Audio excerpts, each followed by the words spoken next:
Is that good news or bad news, though? Sorry, I did everything within my power. But so far, I've only managed to teach him how to say good morning. Wait, so that's all you've been up to this whole time? Get out of here! Huh? Okay, so good mornings aside, please tell Paimon there's been some other progress too. Of course. That's why I'm here. Kukuku's not the only one that Mr. Risley's been getting to talk. I'm referring, of course, to the convicts. It was nothing. These guys weren't exactly tough nuts to crack. So, what's the deal? After racking their brains, they remembered speaking to an inconspicuous middle-aged man just as they were preparing to pack up and leave Natlan.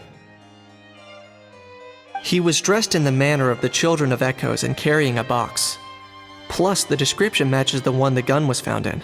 All in all, he didn't look any different from your average Natlanese traveler. Perhaps seeing that they were dressed as merchants, this man stopped for a chat, inquiring where their goods were headed, and even asking if they could share a boat. The smugglers were very cautious, though. They didn't tell him any specifics. But all this happened before I crossed paths with them. I happened to notice them as they were preparing to set sail. I thought they looked shady, so I snuck aboard, and ended up being carried along all the way to Fontaine.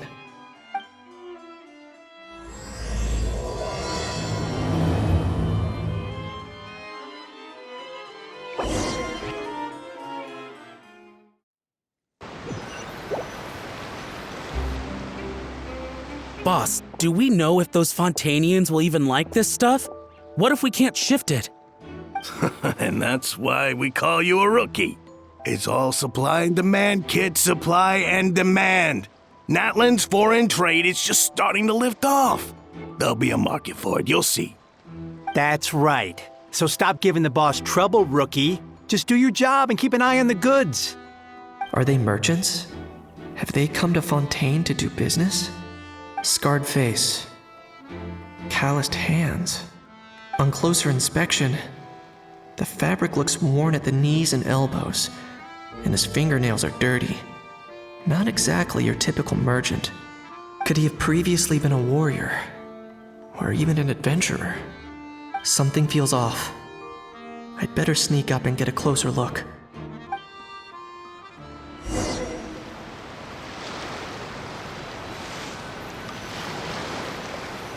Nice thinking, boss.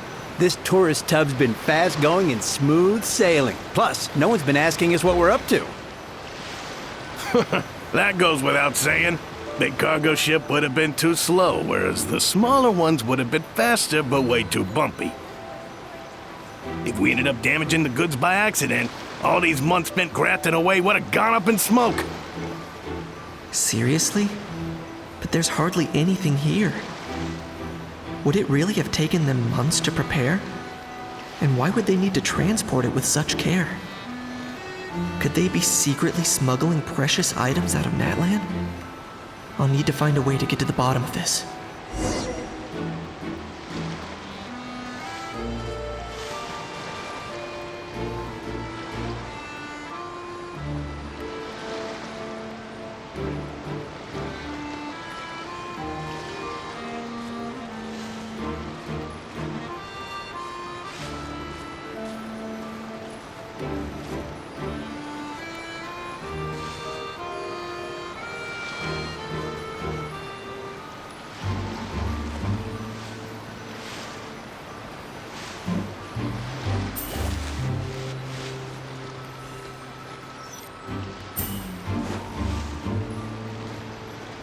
Let's go hear what these criminals have to say for themselves.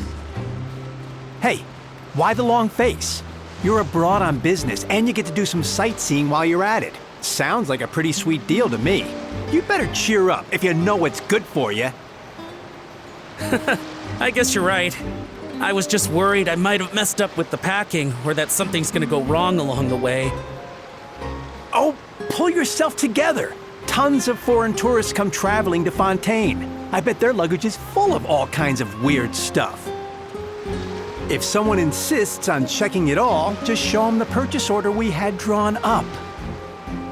Those Fontanians can't get enough of their legalese, so I've heard. They can look all they want. Aha. So their aim is to smuggle in contraband after all.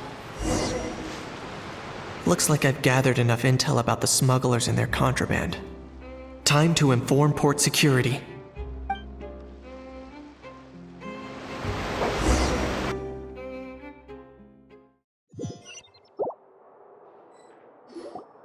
So anyway, that was when I went and told the Fontanian guards about my suspicions.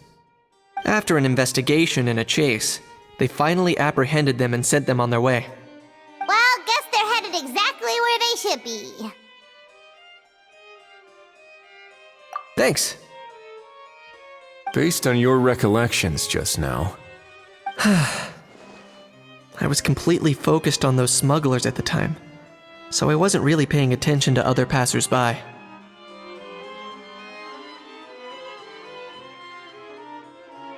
Yeah, Kanish, you did great! in other words, the person who brought the gun here, the one who lost it, has no connection to the smugglers whatsoever. They were working entirely on their own. Oh dear, oh dear! Sounds like Mr. Kakuku wants to chime in? He said this elusive individual's actions are positively mystifying. It's a good observation, I quite agree. However, we still know next to nothing about the person. Perhaps we should start by focusing on the lost item itself.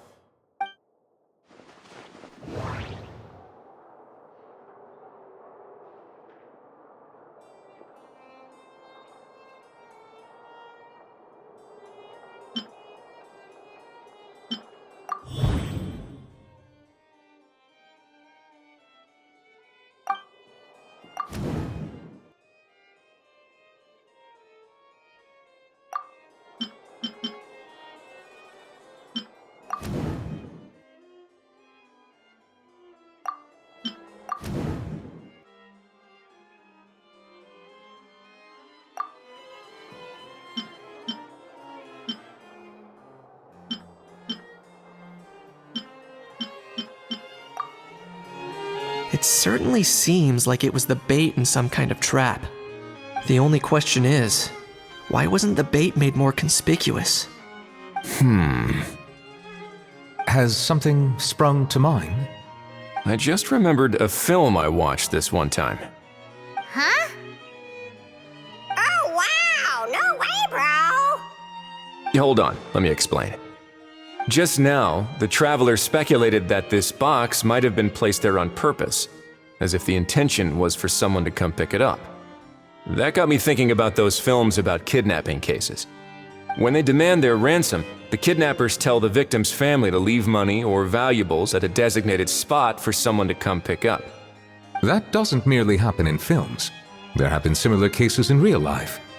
In fact, if anything, it's probably the real-life events that inspired the films. Sounds plausible. Ooh, wait. This raises the stakes to a whole new level. If the gun really was some kind of ransom, then since we took the box, the kidnappers never got their payment, so does that mean they executed the hostage?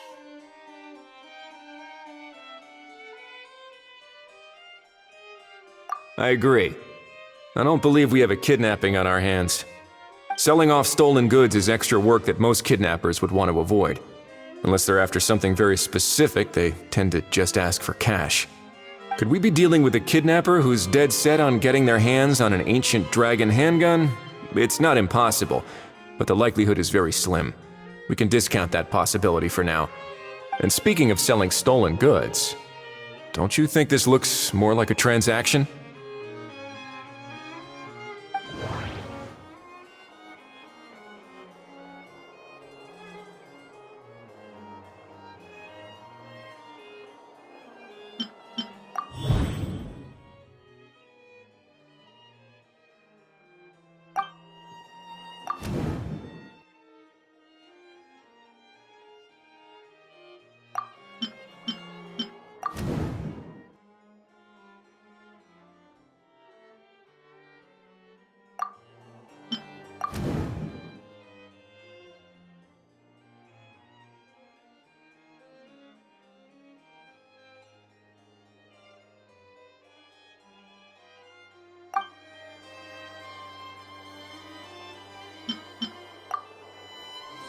So, bottom line, this was an individual smuggler at work.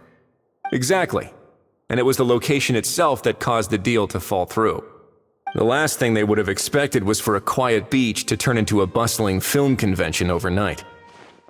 Not only is the area now packed with tourists, but the Spina di Rosula have a presence there. I'll bet that both parties were completely caught off guard. That sounds like a plausible theory, but how do we verify it? Looks like your people better start rolling up their sleeves. How so? Easy. Just follow the usual procedure by putting up a lost and found notice. The more routine we make it seem, the more likely the suspect will come forward to claim it. Even if they send a proxy, we're liable to get our hands on new leads. And timing-wise, it's about time we updated the bulletin board anyway. All we need now is a lucky gestionnaire to write up the notice for us post-haste. Ah, so that's what you meant by rolling up their sleeves. In that case, I may as well write it myself. Delegating this to someone else would require an additional explanation. Or are you just not used to asking others to work overtime? Is that really a major concern here? Well, looks like I won't be needed around here. At least until the notice has been posted. You could always wait here if you like. The Palais Mermonia serves a particularly fine cup of tea if that swings it for you. Thanks, but no thanks. I left a very noisy creature with a friend before heading out, so I should probably get back to feed it. Ah, I wasn't aware that you had a pet, Mr. Kanich. Speaking of pets... Get out of here! Out of here! Yep, that's the plan. Out of here indeed. I believe that what Wriothesley is trying to say is, you are free to leave, Mr. Kukuku. Furthermore, it has been determined that Mr. Kukuku should not, in fact, be classified as a flying object.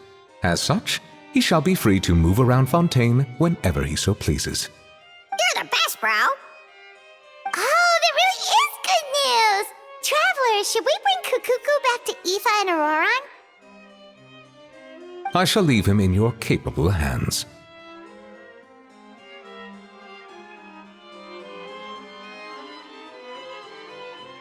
Indeed.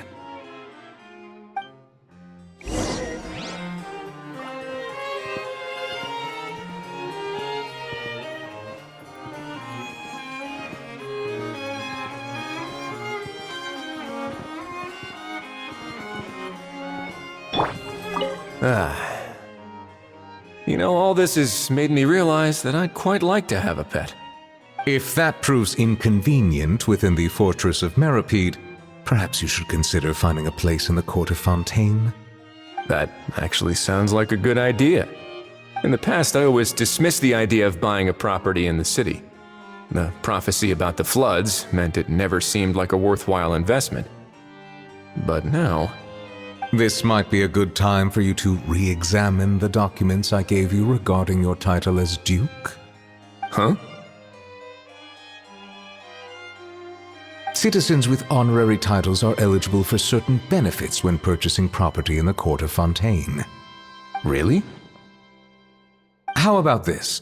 You read through your documents from start to finish, while I write up the lost and found notice.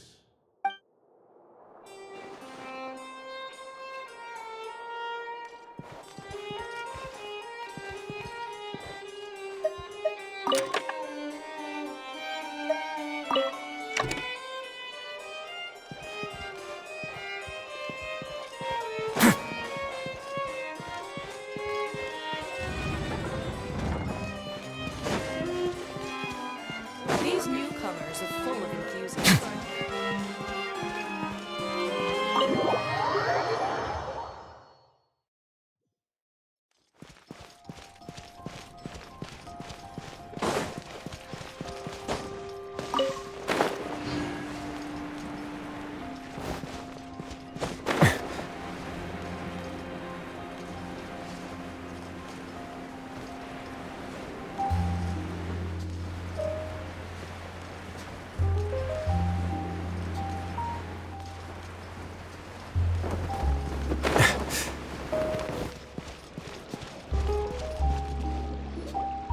How? What? What now? Let's shake hands. Fine by me. Get ready for a knuckle sandwich! Ugh.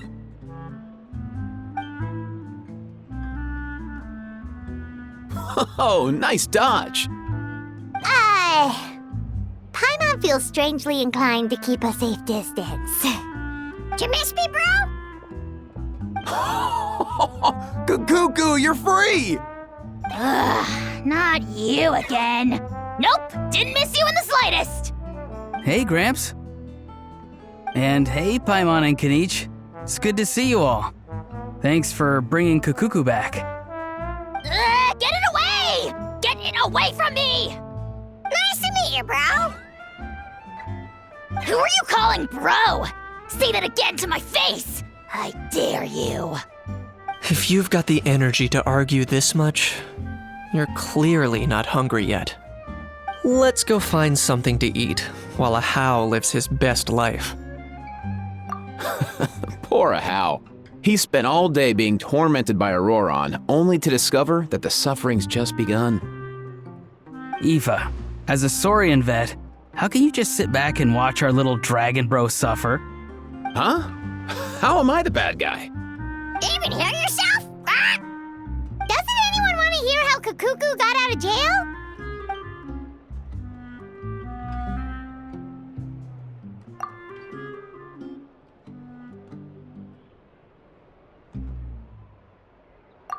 Don't lose hope, Ahau. By the same standard, you have freedom of movement now too. You're still in the game? Same standard? I will not be held to the same standard as that thing! That's right. You won't. As far as I understand, the Palais Mermonia will want to assess your case on its own merits before they grant you freedom of movement.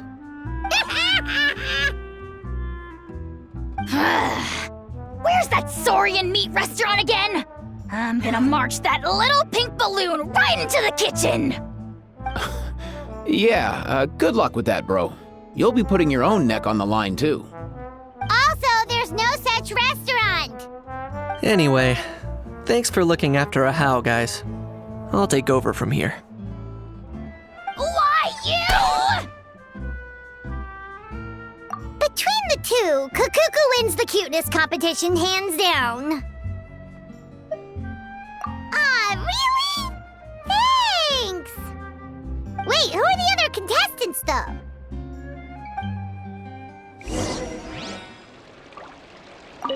So now that our crew's back together again, what's our next move?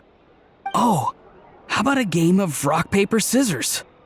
No chance. If I lose, we'll end up stuck in the room watching films all over again. Nope. This time, we'll only watch a film if I lose instead. Had enough too, huh? For real now? Come on, bro. Can we just ditch this whole leaving it all to chance thing? Why don't we take our fate into our own hands? Aren't we doing that already? Rock, paper, scissors uses our hands. Don't know why you're laughing. You're stuck with paper every time.